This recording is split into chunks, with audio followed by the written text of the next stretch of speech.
Hello, everyone. This is Lenard Guzman here with Emily Robinson on the Modern Divorce Podcast. It's September 19th, 2022, and seems like the year's already done here. We got a few months, fall starting. We got Halloween around the corner. So, Yeah.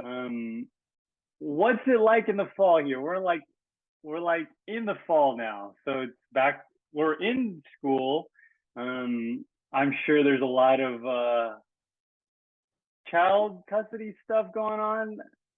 Yeah. Yeah. Things stay pretty busy until we get to like Thanksgiving-ish time when people really don't want to deal with their legal stuff and just want to enjoy the holidays. So, um, it'll probably be pretty busy till like the end of November.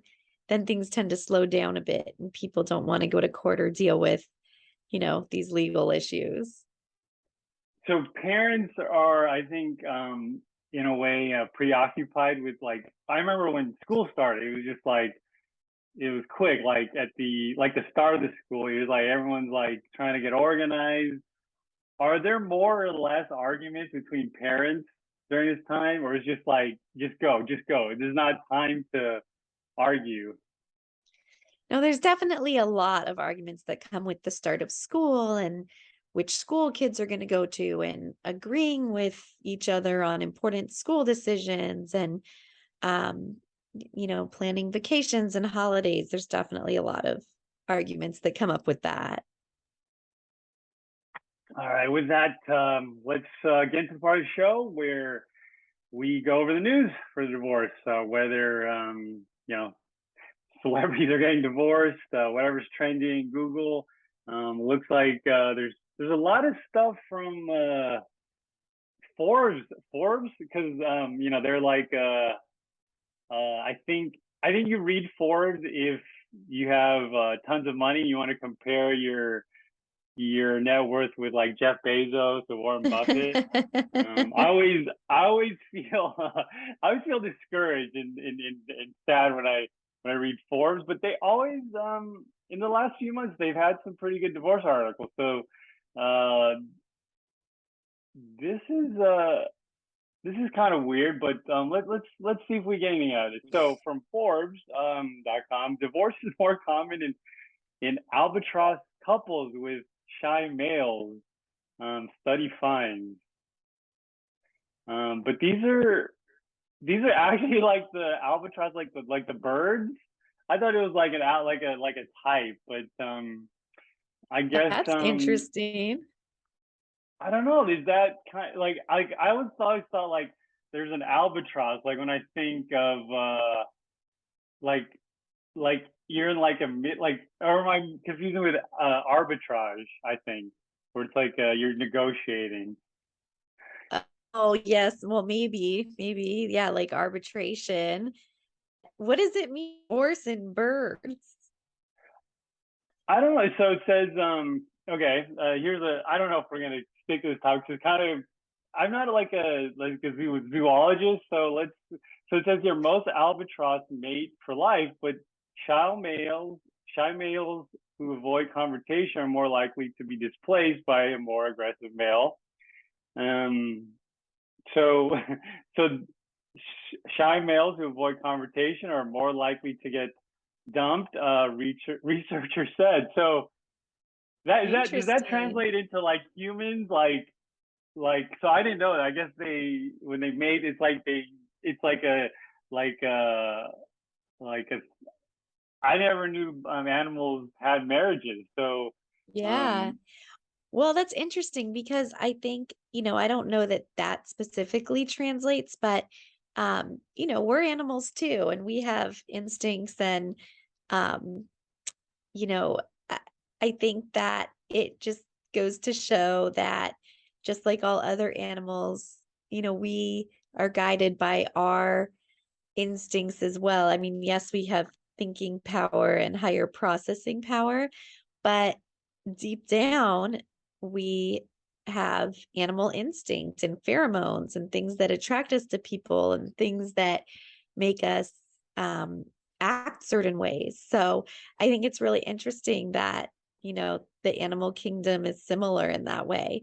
Now, we may not divorces quickly because we have higher level thinking and can process the consequences. But just like animals were dictated by our, you know, animal instincts too.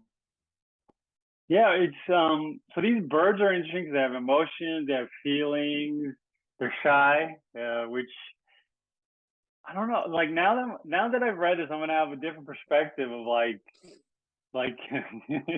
crows on my roof. Like maybe it's a shy bird, maybe it's like an aggressive bird. Okay, that's yeah, I could see that. Maybe more like a passive male, like in a relationship who doesn't speak his or her mind.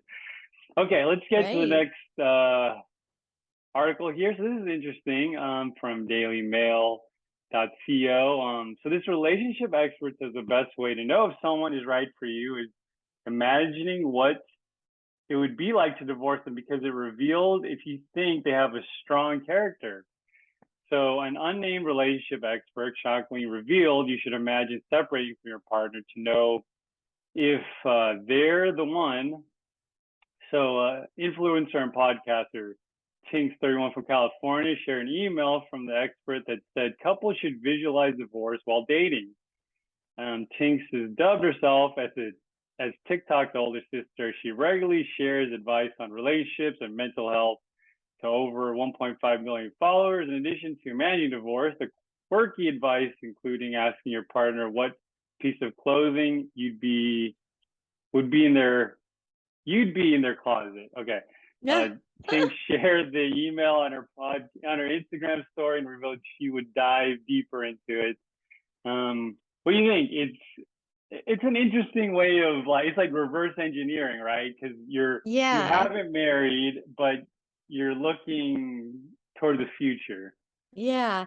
It's interesting. I mean, I've never really thought about visualizing divorce and thinking about what it would be like to divorce in advance. I think most people, don't want to think about that, but I can see how it would be helpful to, you know, look at the negative and see how that affects, or look at what's my worst case scenario and see how that affects you now. Like, I do definitely think that could be useful. Yeah, it's like I guess I'm really into fantasy football, so I'm always thinking like, okay, if I play this player this week, it can go either really well, really bad, or in the middle. So I have Right. three scenarios that I think of. Okay, Right. it says it's a fantasy, right? Like anything else.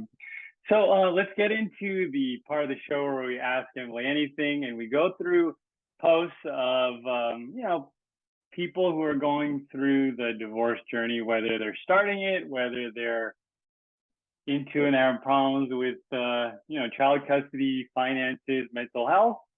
So let's see. The first one here is how do you stomach split custody? I feel like I have to choose to be abused or I lose my kids 50% of the time. My husband is an a-hole to me, but good to the kids. He would get half custody. You would get what? I didn't hear the last part. He would get half Oh, custody. half So custody. yeah.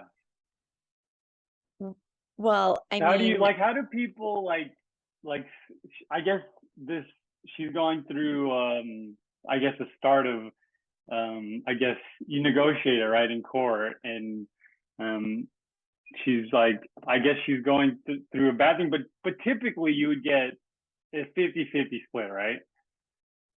it really depends. There are so many factors. I think the ideal to the court is 50-50, but a lot depends on the kids' ages, how close do the parties live to each other.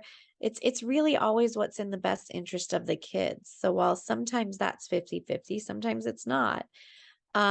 If, you know, a parent is really mean to the kids, that's hard. The court has to really judge that because parents may be on the same page about that. One person might think something's really awful and another might think it's not bad. So, but yeah, I mean, it varies a lot. It isn't always 50-50.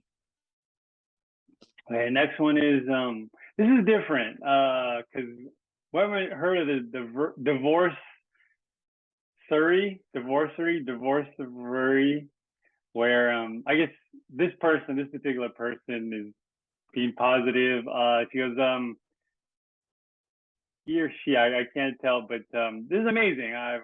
I always get excited entering the month of September. It's the month my divorce was finalized 10 years ago. What a ride. This day is highlighted as any other day that is important. This may be important to me. This may be important to me than others just because it started my journey of self-reflection, self-improvement, and growth. I sent my kid's mom a text to say happy divorcery. I do this every year. She wanted a divorce. She started the filing process. She said, I'm done, but said to have a happy day too. It's great. Yeah. So what do you think? People don't, I guess they don't typically even want to think about it, but this person's like, yeah, because you still share, custody with the kids and they're in your Right. life. Yeah, I mean, I haven't seen people do this that frequently, but I do think that people do it, and it's sort of like celebrating a new chapter of your life. And every year further out from it is another year that you've made it through a difficult time and been able to start a new life. So I think it could certainly be a positive. The next one here, our last post of the day is a getting started one, divorcing with a small child. So seriously contemplating divorce or at least a trial separation. We have a 10-month-old. I don't really want to do this, but my 10-year-old stepdaughter is violent and has mental health issues. She started to hit me when she gets angry. I do not want my child witnessing his mother being hit or screamed at. I don't want my child to be used as a pawn to make me and her dad mad to get what she wants. What I'm wondering is,